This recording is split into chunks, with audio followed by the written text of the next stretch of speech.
सुनहरी मछली।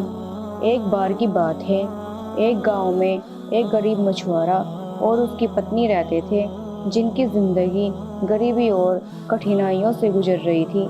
एक दिन मछुआरा नदी में मछली पकड़ने गया, लेकिन उसके जाल में एक भी मछली नहीं फंसी।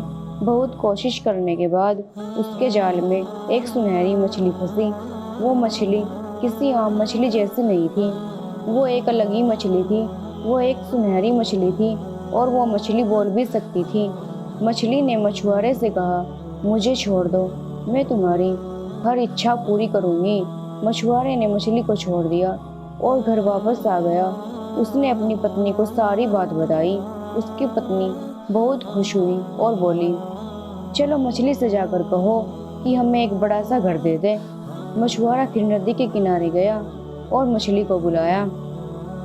मछली आई और उसने मछुआरे की पत्नी की इच्छाएं पूरी कर दी। अब उनके पास एक बड़ा और सुंदर सा घर था, लेकिन उसकी पत्नी की इच्छाएं बढ़ती ही जा रही थी।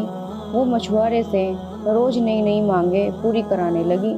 कभी उसे धन चाहिए था, तो कभी नौकर चाकर, तो कभी राजा बनने की इच्छा। मछुआरा हर बार नदी के किनारे जाता और मछली से कहता, और मछली उसकी हर इच्छा पूरी कर देती थी। अंत में मछुआरे की पत्नी ने कहा, अब मैं सागर की देवी बनना चाहती हूँ। मछुआरा ये सब सुनकर हक्का बक्का रह गया, लेकिन उसने फिर भी मछली से जाकर कहा।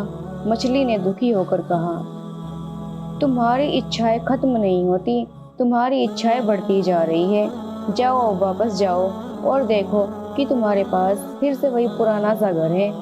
मछुआरा वापस लौटा और देखा कि उनके पास वही छोटा सा घर और वही गरीबी थी।